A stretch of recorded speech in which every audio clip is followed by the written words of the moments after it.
നമസ്കാരം. ആത്മഭാരതത്തിലേക്ക് എല്ലാവർക്കും സ്വാഗതം.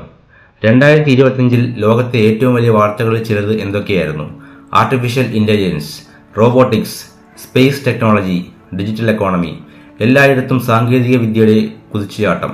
പക്ഷേ അതേ 2025 തന്നെ മറ്റൊരു അത്ഭുതകരമായ സംഭവം നടന്നു.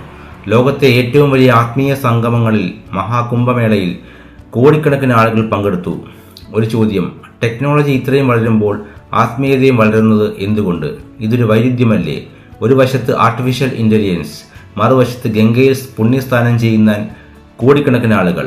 ഒരു വശത്ത് AI ചാറ്റ്ബോട്ട്സ്, മറുവശത്ത് ധ്യാനവും പ്രാർത്ഥനയും. ഇതെങ്ങനെ ഒരേ സമയം സംഭവിക്കുന്നു? അതിനുള്ള ഉത്തരം മനുഷ്യന്റെ മനസ്സിലാണ്. ടെക്നോളജി മനുഷ്യന്റെ ജീവിതം എളുപ്പമാക്കും, പക്ഷേ ജീവിതത്തിന്റെ അർത്ഥം പറഞ്ഞു തരില്ല. AI നിനക്കൊരു ജോലി കണ്ടെത്തി തരും, പക്ഷേ നീ ആരാണ് എന്ന ചോദ്യത്തിന് ഉത്തരം തരാൻ AIക്ക് സാധിക്കില്ല. ഗൂഗിൾ നിനക്ക് വിവരങ്ങൾ തരാം, പക്ഷേ സമാധാനം തരില്ല. ഇതാണ് ഇന്ന് ലോകം നേരിടുന്ന ഏറ്റവും വലിയ പ്രതിസന്ധി. വിവരങ്ങളുടെ കുറവല്ല, അർത്ഥത്തിന്റെ കുറവാണ്. അതുകൊണ്ടാണ് ടെക്നോളജി വളരുമ്പോൾ ആത്മീയതയിലേക്കുള്ള ആകർഷണവും വളരുന്നത്. 2025 മഹാകുംഭമേള ലോകത്തെ മുഴുവൻ അത്ഭുതപ്പെടുത്തി. കോടിക്കണക്കിന് ആളുകൾ അവിടെ എത്തി. ഇത് വെറും മതവിശ്വാസം കൊണ്ട് മാത്രമല്ല, മനുഷ്യൻ ഇപ്പോഴും എന്തോ അന്വേഷിക്കുന്നു എന്നതിന്റെ തെളിവാണ്. ഇനി മറ്റൊരു കാര്യം: കാശിയിലേക്കുള്ള സന്ദർശകരുടെ എണ്ണം റെക്കോർഡ് നിലയിലെത്തി. റിപ്പോർട്ടുകൾ പ്രകാരം സന്ദർശകരിൽ വലിയൊരു വിഭാഗം യുവാക്കളായിരുന്നു. ഇവിടെ ഒരു രസകരമായ ചോദ്യമുണ്ട്: എന്തുകൊണ്ടാണ് യുവാക്കൾ ആത്മീയതയിലേക്ക് തിരിയുന്നത്? അവർക്കല്ലേ ഏറ്റവും കൂടുതൽ ടെക്നോളജി ലഭ്യമായിട്ടുള്ളത്? അതെ, പക്ഷേ ടെക്നോളജി എല്ലാം നൽകിയിട്ടും സമാധാനം നൽകാൻ കഴിഞ്ഞില്ല. ഫോളോവേഴ്സ് കിട്ടി, പക്ഷേ സൗഹൃദം കിട്ടിയില്ല. കണക്ടിവിറ്റി കിട്ടി, പക്ഷേ അടുപ്പം കിട്ടിയില്ല. എന്റർടൈൻമെന്റ് കിട്ടി, പക്ഷേ നിറവ് കിട്ടിയില്ല. ഇതാണ് പുതിയ തലമുറയുടെ ഏറ്റവും വലിയ പ്രതിസന്ധി. ഇനി ഇന്ത്യയെക്കുറിച്ച് ചിന്തിക്കാം.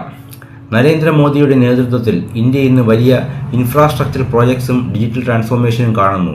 അതിനോടൊപ്പം തന്നെ കാശി വിശ്വനാഥ് കോറിഡോർ പോലുള്ള ആത്മീയ സാംസ്കാരിക പദ്ധതികളും ശ്രദ്ധ നേടുന്നു. ഇത് യാദൃശ്ചികമാണോ? അല്ല.